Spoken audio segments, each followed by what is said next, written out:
आवाज की दुनिया के दोस्तों, आप सभी को मेरा यानी हेमंत कुमार का प्यार भरा नमस्कार। आज हम बात करेंगे फिल्म वीराना के बारे में एक बार फिर से। जैसा कि मैंने आपको पिछले अध्याय में कहा था कि वीराना जो फिल्म थी उसका एक दृश्य वास्तविक एक घटना थी जो कि श्याम राम से के साथ में हुई जब पुराना मंदिर की शूटिंग लगभग खत्म हो चुकी थी और उस समय ये अपनी गाड़ी से मुंबई को लौट रहे थे महाबलेश्वर से। तो रास्ते में उनके साथ में ये जो एक सुपरनैचुरल जो चीज़ इनके साथ में हुई, ये उस घटना पर आधारित एक फिल्म थी।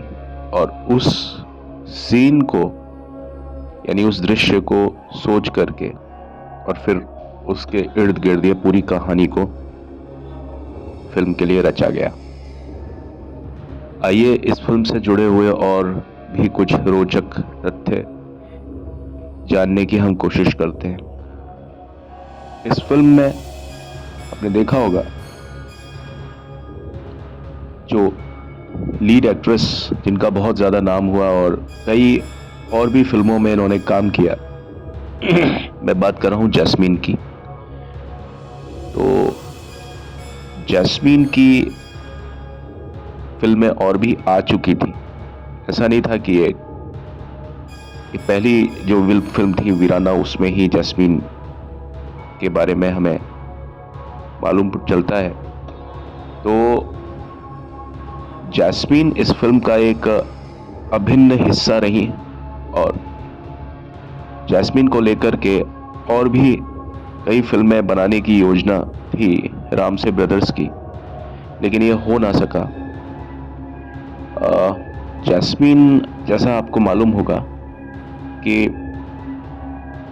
इस फिल्म को करने के बाद में इंडिया को छोड़ करके वो न्यूयॉर्क में सेटल्ड होने के लिए चली गई और उसके पीछे वजह रही उनके पास में अंडरवर्ल्ड के फ़ोन्स आते थे, यानी वो देखने में बेहद खूबसूरत थी और खूबसूरत के साथ में उनका जो कलर और ये सारी चीज़ें बहुत ज़्यादा क्या ना, मतलब दूध की तरह उनका जो कलर था, वो पूरा रंग रूप था, वो बहुत ज़्यादा आकर्षक था। इस वजह से अंडरवर्ल्ड की नज़रें जो थी वो जैस्मीन पर थी काफ़ी समय से। लेकिन वीराना फिल्म के पदार्पण के बाद में जैस्मीन का नाम एकदम से फिल्म के लिए और मतलब पूरे दुनिया में, देश जहां में और सब जगह पर जैस्मीन का नाम, जो भी कोई बात करता, सुंदरता की बात की जाती तो वहाँ जैस्मीन का जिक्र ज़रूर होता था।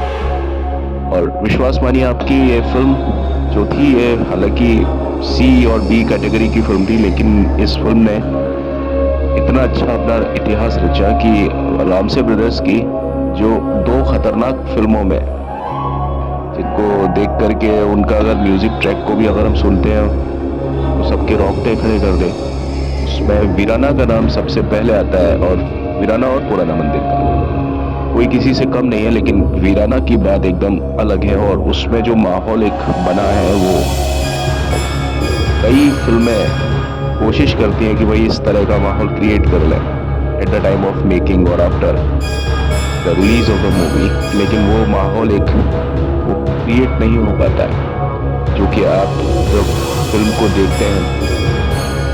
इस फिल्म को देखने के बाद में आप खुद जान जाते हैं कि आखिर खौफ क्या चीज़ होती है। तो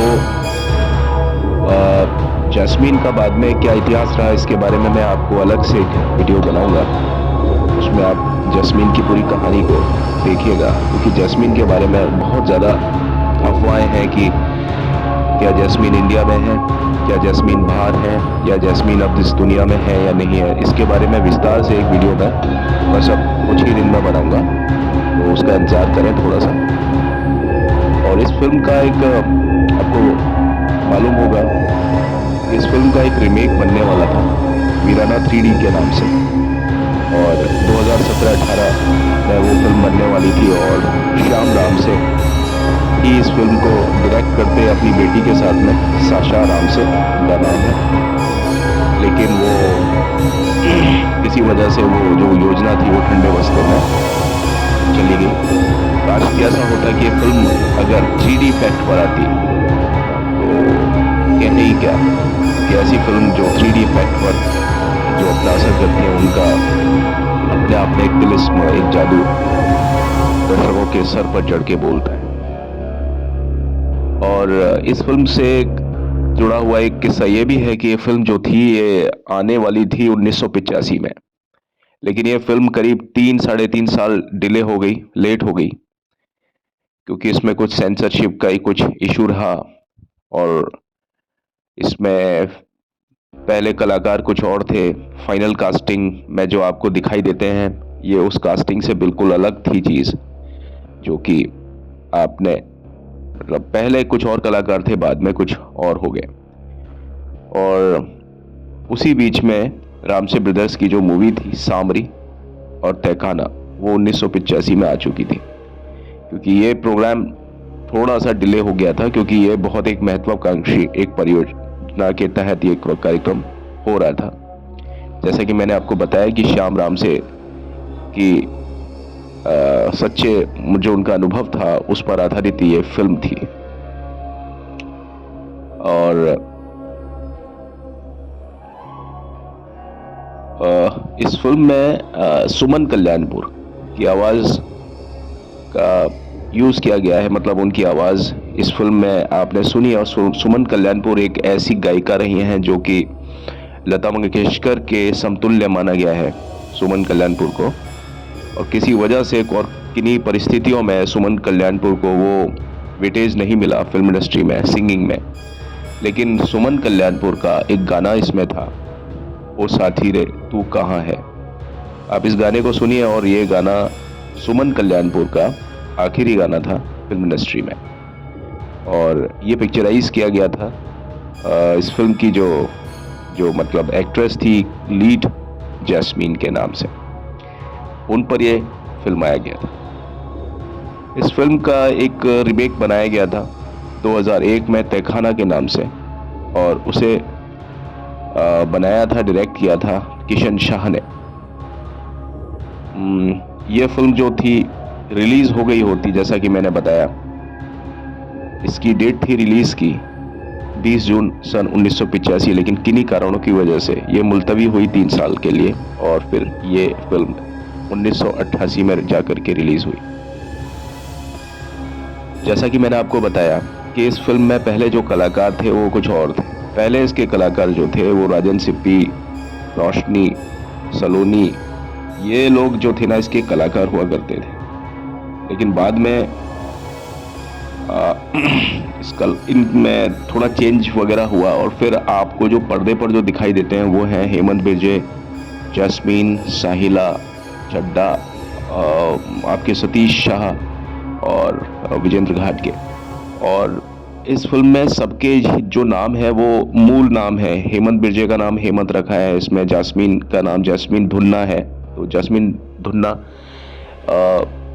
तो वो जैस्मीन बोला गया है इसमें। साहिला चड्डा को इसका नाम इसमें साहिला ही रखा गया है, और इस तरह से इसकी कहानी रही, और कि भाई जो नाम है वो बिल्कुल वही रखे गए जो कि होने चाहिए था। और इसके अलावा इसके और भी कुछ कलाकार थे जो कि वास्तव में इस फिल्म में अपनी शिरकत करने वाले थे, जो इस फिल्म में काम करते, लेकिन किसी वजह से वो काम नहीं कर पाए। प्रेम चोपड़ा भी इस फिल्म का हिस्सा थे शुरू में, जगदीप साहब भी, जावेद जाफरी के पिताजी मरहूम, वो भी इस फिल्म का हिस्सा थे। यूनुस परवेज और हुमा खान, जिसको हम डिस्को शांति के नाम से जानते हैं, वो पहले इस फिल्म का हिस्सा थे, लेकिन बाद में जब ये फिल्म लेट हो गई तो ये लोग इस फिल्म का हिस्सा नहीं रहे, क्योंकि इनकी डेट्स और भी कई प्रोजेक्ट्स के साथ में थी। जो इसमें नकिता का जो किरदार किया है, जो भूतनी का किरदार, वो एक कलाकार हुआ करती थी, उनका नाम था कमल रॉय। कमल रॉय जो हैं उन्होंने इसमें जो भूतनी है, चुड़ैल है, उसका किरदार निभाया है। और कमल रॉय बहुत दिनों के बाद में फिल्म इंडस्ट्री में और फिल्म में आई थी, और उन्होंने जब अपना मेकअप वगैरह देखा कि भाई इसमें मेकअप लगा करके मैं कैसी लग रही हूँ, तो उन्होंने बहुत ज़्यादा वो परेशान हुई खुद को चुड़ैल के रूप में देख करके, और वो खुद से ही बहुत ज़्यादा डर गई और उनका खुद पर से ही विश्वास टूट गया। और एक बार को तो उनको लगा कि भाई मैं इस फिल्म से बाहर हो जाती हूँ, और उन्होंने कहा भी भाई मैं इस फिल्म में काम नहीं करूँगी, लेकिन अंततः उनको मना लिया गया। और फिर वो आपने देखा कि कितना ख़तरनाक उन्होंने ये जो सीन है जब वो पर्दे पर आती हैं चुड़ैल के रूप में, तो एक बार को तो हालत ख़राब हो जाती है सबकी। और जब उन्होंने अपना खुद का जब मेकअप देखा इस फिल्म में, तो कई रातों तक वो सो ना सकी। और फिल्म की शूटिंग के दौरान भी उनके साथ में कुछ ऐसी चीज़ें हुई, कुछ सुपर नेचुरल, तो वो उस समय भी वो अनिद्रा की शिकार हुई, यानी उस समय भी उन्हें बहुत समय तक नींद नहीं आई इस फिल्म को। उनके दिमाग पर ये फिल्म पूरी तरीके से हावी हो चुकी थी। और अक्सर ऐसा होता था कि फिल्म शूटिंग के समय में वो अपने डायलॉग्स को बोल नहीं पाती थी, इतना ज़्यादा डरी हुई थी इस पूरे माहौल से, जो पूरा जो सेट वगैरह जो तैयार किया गया था। और ज़्यादातर इसकी जो शूटिंग थी वो एग्जैक्ट लोकेशन पर, यानी सच्ची जो जगह होती है, वास्तविक जो घटना मतलब स्थान होते हैं, जैसे कब्रिस्तान में रात के वक्त, और वीरानी जगह पर फिल्म की शूटिंग होती थी। उसमें क्या होता था कि फिल्म का जो बजट होता था वो भी कम आता था, क्योंकि आर्ट डायरेक्टर को अलग से कोई सेट वगैरह तैयार नहीं करने पड़ते थे। और आपको मालूम होगा कि भाई फिल्मों के जो बजट होते हैं वो सेट्स को तैयार करने में, सेट्स को बनाने में और उन्हें नष्ट करने में बहुत ज़्यादा बजट हो जाता है। तो ये फिल्म जो होती थी, ये लो बजट की फिल्में होती थी, उसके लिए जो लोकेशन का जो चुनाव होता था वो बिल्कुल असली जगहों पर ही ये लोग जाते थे शूटिंग करने के लिए, और वक्त भी ये असली मुकर्रर करते थे ताकि खर्चा कम से कम लगे। अब दिन के समय में अगर रात का शूट करना हो तो लेंसेज को चेंज करना और कुछ आगे उनके आगे फिल्म्स लगाना लेंसेज के आगे, ताकि वो प्रभाव रहे रोशनी कम ज़्यादा का। तो इन सभी झंझटों से बचने के लिए राम से जो थे ना, वो एग्जैक्ट लोकेशन, मतलब स्थान भी अगर कब्रिस्तान का है तो कब्रिस्तान में जाकर के ही शूट करते थे। और अगर वक्त रात का है, अगर कब्रिस्तान है तो रात का वक्त है, बादल है, आकाश में चांद निकला हुआ है, आधा अधूरा चांद छुपता है, निकलता है, वो सारे जो सीन हैं वो एग्जैक्ट मतलब सच्चे सीन हैं। उसमें कहीं भी कोई ट्रिक या किसी तरह का कोई फोटोशॉप या कुछ ऐसा कोई चीज़ नहीं की गई है, उसमें कोई ट्रिक फोटोग्राफी नहीं है। तो इस तरह से, और इस फिल्म में एक सीन है जहाँ पर सतीश शाह कब्र को खोदते हैं, और कब्र को खोदते खोदते वो खुद उस कब्र के अंदर घुस जाते हैं। कोई उनको कब्र में से नीचे से खींच रहा होता है। और ये जो सीन था कब्र में खींचने वाला अंदर की तरफ, ये दृश्य भी रामसे ब्रदर्स की जो फिल्म आई थी 2 गज ज़मीन के नीचे 1972 में, उस समय शूटिंग के दौरान जब शूटिंग खत्म हो गई थी तो रात के 3 साढ़े 3 बज रहे थे। उस समय सभी लोग जा चुके थे, और जो यूनिट के जो लोग होते हैं जो पर्दे के पीछे का काम करते हैं, उन लोगों के साथ में ये एक हादसा उन व्यक्तियों में से एक के साथ में पेश आया था कि उसका जो पैर था वो कब्र में से कोई नीचे से उसके पैर को खींच रहा था, बामुश्किल उसको छुड़ाया जा सका। तो ये जो इसमें फिल्म में जो सीन था जहाँ पर सतीश शाह जो कब्र को खोदते हैं और उनके हाथ को, खोदते हुए हाथ को कब्र के अंदर से कोई खींच लेता और पूरे हाथ और कंधे और उनका पूरा सिर ज़मीन के अंदर घुसता चला जाता है, और बाद में उनका जो पूरा आधा जो शरीर था वो पूरा मतलब आधा शरीर ज़मीन के अंदर कोई खींच रहा था। तो ये जो चीज़ थी, ये मैंने जैसा कि आपको बताया, ये भी रामसे ब्रदर्स की जो फिल्म थी 2 गज ज़मीन के नीचे, जो कि 1972 में बनी थी, प्रदर्शित हो चुकी थी, उस फिल्म की जब शूटिंग हो रही थी तो उस समय ये सारी चीज़ें हादसा पेश आया था। और इस तरह के हादसे इनके साथ में अक्सर हुआ करते थे। और जो सीन आप ज़्यादातर देखते हैं वो इनकी असल जो इनकी ज़िंदगी जो मतलब ये सारी चीज़ें वास्तविक रूप से घटित हुई थी। जब इस फिल्म में हेमंत बिरजे को आपने लीड रोल में देखा होगा, और उसी समय मतलब समकालीन रूप से हेमंत बिरजे, एक प्रोजेक्ट था, आपको मालूम होगा टार्जन जो मूवी थी वो आने वाली थी, तो बब्बर सुभाष ने इनको साइन किया था। ये बी सुभाष वही हैं जिन्होंने मिथुन चक्रवर्ती को ब्रेक दिया था, मतलब ब्रेक नहीं, मतलब उनको हिट कराया था। हालांकि मिथुन चक्रवर्ती का ब्रेक तो बहुत पहले हो चुका था मृगया फिल्म से और इनसे। और इन 1981-82 में 1981-82 में जो फिल्म आई थी डिस्को डांसर, वहाँ से वास्तव में अगर मिथुन चक्रवर्ती का पदार्पण हुआ तो वो उस फिल्म से हुआ था। उस फिल्म के जो डायरेक्टर थे बब्बर सुभाष, उन्होंने हेमंत बिरजे को कीमी काटकर के साथ में फिल्म टार्जन में पहला ब्रेक दिया था। तो जब उन्हें ये मालूम चला कि हेमंत बिरजे इस फिल्म के साथ साथ में एक फिल्म पर काम और कर रहे हैं जिसका नाम है वीराना, तो उन्हें बहुत ज़्यादा बुरा लगा बब्बर सुभाष को, और उन्होंने हेमंत बिरजे को लगभग डांटा। वे, तुम जानते नहीं हो कि तुमने ये जो फिल्म बना करके कितना बड़ा नुकसान अपने करियर को लेकर के किया, क्योंकि अब ये फिल्म अगर चल गई या नहीं भी चली तो जो भी डायरेक्टर या लोग आएंगे आपके पास में, वो सिर्फ बी और सी क्लास के ऑफर्स ही आएंगे आपके पास में। बी और सी मूवी जो होती है उनके डायरेक्टर्स ही आपको आकर के अप्रोच करेंगे कि आप आइए और हमारी फिल्म में काम कीजिए।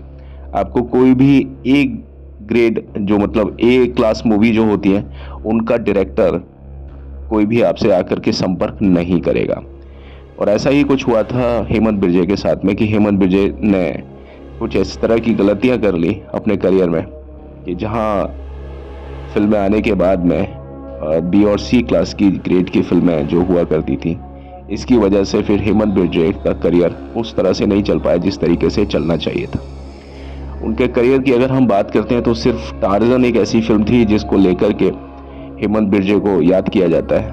टार्जन के अलावा 2-4 फिल्में और रही मिथुन चक्रवर्ती के साथ में। एक फिल्म आई थी लश्कर, या कुछ फिल्में रही मारधाड़ टाइप की, मतलब जो फिल्में के जिन नाम होते थे ना, वो मतलब देख करके मालूम चल जाता था कि ये बी और सी क्लास के ही नाम है। तो हेमंत बिरजे को इस तरह से मतलब इस फिल्म से कोई ज़्यादा फायदा नहीं हो पाया था। और इस फिल्म को करने के बाद में हेमंत बिरजे को एक फिल्म आई थी जोशीले, मुशीर रियाज के प्रोडक्शन के तले, और जिसे डायरेक्ट किया था, मैं अगर गलत नहीं हो तो शेखर कपूर ने उसको डायरेक्ट किया था।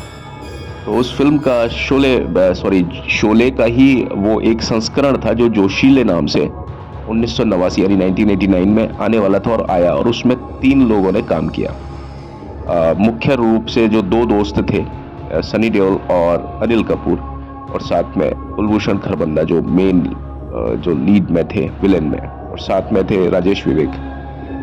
तो इन्हें ऑफर आया था उस फिल्म के लिए, हेमंत बिरजे को फिल्म जोशीले में काम करने के लिए, लेकिन दुर्भाग्यवश हेमंत बिरजे उस फिल्म का हिस्सा नहीं बन सके। काश कि वो फिल्म जोशीले अगर हेमंत बिरजे के साथ में बनी होती तो वो फिल्म के जरिए हेमंत बिरजे को कुछ ना कुछ फायदा जरूर मिला होता। अब देखिए, जोशीले फिल्म कोई ज़्यादा नहीं चली, लेकिन उस फिल्म को अगर आप देखें आज की तारीख में और उसके गानों को और पूरी कहानी को और बैकग्राउंड को अगर आप सुने तो बहुत मज़ा देती है। कुछ फिल्में अहेड ऑफ द टाइम्स बोल सकते हैं कि कुछ फिल्में वक्त से पहले आ गई अपने, तो लोगों ने उसकी तरफ तरजीह नहीं दी, और वक्त बदलते हुए करवट बदलने के साथ साथ वक्त जैसे जैसे करवट बदलता है, कई बार हमें पुरानी जो चीज़ें होती हैं वो कहीं ज़्यादा मुनासिब, कहीं ज़्यादा अच्छी लगती है। वही हाल जोशीले फिल्म का रहा। और ये जो फिल्म थी इसमें भी आपने राजेश विवेक को देखा होगा जो कि इसमें अघोरी बने थे। और राजेश विवेक का जो करियर था वो भाई अब वो दुनिया में नहीं है, लेकिन फिर भी राजेश विवेक ने जो काम किए वो बहुत ज़्यादा डूब करके काम किए। जहाँ भी उन्होंने कोई काम किया, चाहे तो बैंडिट क्वीन हो, चाहे आपके जोशीले हो, चाहे त्रिदेव हो, कोई भी जो उन्होंने काम किया, कहीं पर भी आप देखिए उन्होंने भारत एक खोज में भी कई कई एपिसोड्स में काम किया। उस समय जो सीरियल हुआ करता था 1987-88 में, जो श्याम बेनेगल साहब जो डायरेक्ट कर रहे थे टेलीविजन के लिए। तो राजेश विवेक रंग और कला से जुड़े हुए, रंगमंच से जुड़े हुए बहुत ही ज़्यादा उम्दा कलाकार थे। उनको हमने कई फिल्मों में देखा, बाद में उन्हें हमने लगान फिल्म में भी देखा। और ये राजेश विवेक का एक टर्निंग पॉइंट था। मतलब राजेश विवेक को वीराना फिल्म से बहुत ज़्यादा फ़ायदा मिला, यानी लोगों ने उनके काम को नोटिस किया, क्योंकि उनका एक रोल और वो अलग टाइप का था और उन्होंने खुद को एकदम से अलग तरीके से इस फिल्म में प्रेजेंट किया। और सतीश शाह को जो इसमें दिखाया गया, वो एक ऐसा व्यक्ति दिखाया गया जो कि नॉवल पढ़ता है। और आपने देखा होगा उनके हाथ में अल्फ्रेड हिचकॉक के नॉवल ही उनके हाथ में, एक मोटा सा नॉवल हमेशा वो पढ़ते रहते हैं और वो बनाते रहते थे इस फिल्म में। भाई उनका जो कैरेक्टर था वो ये था कि भाई मैं एक फिल्म बनाऊंगा जो कि हॉरर और सस्पेंस का जो बादशाह थे, हुआ करते थे अल्फ्रेड हिचकॉक, तो उन्हीं के नक्शे कदम पर चल करके मैं एक फिल्म बनाऊंगा। वो इस फिल्म में उनका कुछ पात्र इस तरह का था। और भी कई चीज़ें रही शोले, सॉरी आपके वीराना के बारे में। और इस फिल्म का जो जादू था वो लोगों के सर चढ़ करके बोलता था। आप देखिए आज भी अगर ये फिल्म कहीं लगती है तो लोग बाग इस फिल्म को बहुत ज़्यादा पसंद करते हैं। जहाँ तक मेरी खुद की निजी सोच की बात है, कुछ ही फिल्में ऐसी हैं जो कि दिमाग पर बहुत ज़्यादा गहरा असर डालती हैं। और वो समय आप याद कीजिए 1988, तो रोंगटे खड़े हो जाते थे। इस फिल्म में जो कुछ इफ़ेक्ट्स का जो यूज़ किया गया था, बहुत ज़बरदस्त इफ़ेक्ट्स थे। बहुत कम और सीमित बजट में कुछ इस तरह की चीज़ों को सोच पाना, उसको क्रिएट कर पाना, यानी ऐसी फिल्मों में प्रोजेक्शन बहुत ज़्यादा डिफ़िकल्ट होता है कि आपको कुछ ऐसी चीज़ें पर्दे पर बतानी है जो सुपर नेचुरल चीज़ें हों और भूत और इस तरह की चीज़ें, तांत्रिक और ये सारी चीज़ें जो कुछ मतलब चमत्कार टाइप लगे, स्क्रीन पर जाकर के घूमती हुई गर्दन एक 360 डिग्री के एंगल पर, वो सारी चीज़ें जब आप देखते हैं और उसमें जो मेकअप है, तो उसको देख करके ऐसा ना लगे कि कहीं, देखिए मेकअप जो होता है ना हॉरर फिल्म का, एक बड़ा दुखद चीज़ होती है हॉरर फिल्म के साथ में, कि अक्सर लोग बाग हॉरर फिल्म को बनाते हैं, लेकिन जब उसे बनने के बाद में देखा जाता है तो कुछ लोग उस पर हंसते हैं। उनको उसमें से डर नहीं लगता, बल्कि उन्हें वो एक ऐसा लगता है कि ये कोई हंसने की चीज़ है। कुछ चीज़ें हास्यास्पद लगती हैं। हॉरर मूवी में बड़ा मुश्किल होता है कि भाई उस फिल्म को बनाने के बाद में आप ये उम्मीद करें कि लोग उसको देख करके डरेंगे। अक्सर ऐसा होता है कि लोग बाग ऐसी फिल्मों को जब देखते हैं बाद में, तो उन्हें डर के नाम पर डर नहीं लगता, बल्कि उन्हें हंसी आती है। उन्हें वो मजाक करते हैं उस सीन के ऊपर कि देखो ये कैसे बनाया, इसमें तो हंसी आ रही है, डर तो लग ही नहीं रहा। लेकिन आप विश्वास मानिए कि जो वीराना जो फिल्म थी ना, उसको देख करके वास्तव में रोंगटे खड़े हो जाते थे। और उसमें जो साउंड जो था चीखने का, बिल्ली का, और वो जब जैस्मीन जब टर्न होती है एकदम से और जब वो भूतनी बनती है, तो उस समय का जो पूरा सदृश्य सीन होता था, और जैस्मीन आँख खोल करके जब सोती है रात को, उसकी पलकें नहीं झपकती और चेहरा जो होता है उसका बिल्कुल एक्सप्रेशन उसमें बिल्कुल नहीं आते। जैस्मीन इस फिल्म में इसलिए अच्छी लगी, खूबसूरत लगी, क्योंकि उनका जो चेहरा था वो बिल्कुल दूधिया तो है ही उनका रंग, लेकिन उसके साथ में जो भूत होते हैं या चुड़ैल होती हैं, वो चेहरे पर उनके एक ऐसी चीज़ होती है कि चेहरा एकदम स्थिर होता है, उस पर कोई एक्सप्रेशन नहीं होता, उस पर कोई संवेदनाएं नहीं होती हैं, भाव शून्य चेहरे होते हैं उनके, जहाँ तक हमने सुना है पढ़ा है। तो वो उस तरह के दृश्य में उस तरह के कैरेक्टर करने के लिए एकदम परफेक्ट चॉइस थी, बिल्कुल। और उस चीज़ को उन्होंने पर्दे पर बखूबी उकेरा। जिस कैरेक्टर के लिए चुड़ैल का जो दो रूप होते हैं भाई, एक तो खूबसूरत, और जब अपना वो रूप बदल लेती है तो सामने वाला मर जाता है या वो मार देती है, इतना भयंकर उनका रूप होता है। तो ये जो सुंदर जो चुड़ैल का जो एक रूप हुआ करता था, वो जैस्मीन ने इस फिल्म के ज़रिए एक अलग ही अपनी पहचान बनाई और लोग इसलिए जैस्मीन को आज की तारीख में याद करते हैं, बहुत ज़्यादा याद करते हैं। और उसके बारे में किंवदंती है और रहस्य है। कई बार होता है कि पहले मुर्गी आई या अंडा आया, तो उसी तरीके से जैसे इस चीज़ का जवाब देना मुश्किल है, कई लोग इस चीज़ को नहीं आज तक समझ पाए कि जैस्मीन का आखिर हुआ क्या। वीराना फिल्म के बाद में वो अचानक से क्यों गायब हो गई फिल्म इंडस्ट्री से। तो इसके बारे में मैं विस्तार से पूरा, जैसा कि मेरा आपसे वादा है, मैं पूरा एक वीडियो बनाऊंगा।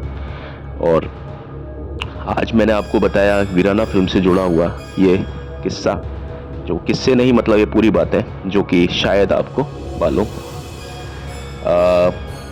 बस अभी के लिए इतना ही, और अगली वीडियो में आपके समक्ष एक बार फिर से हाजिर होता हूँ।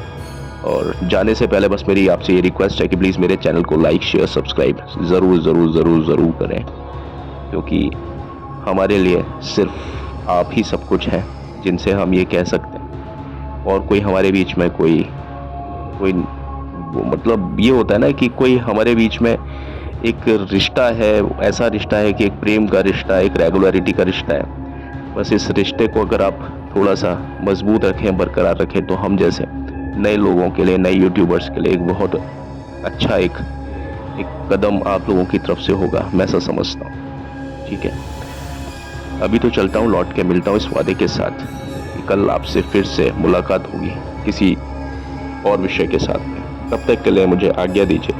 आप सभी खुश रहें, आबाद रहें, मस्त रहें। आपका दिन, आपका दिवस, आपके कर्म सभी मंगलमय हो, और इन सभी के साथ में आपके साथ आपका खुदा, आपका भगवान, आपके भाई गुरु और आपके जीसस सदा आपके साथ रहे। Thank you, have a nice time, bye bye.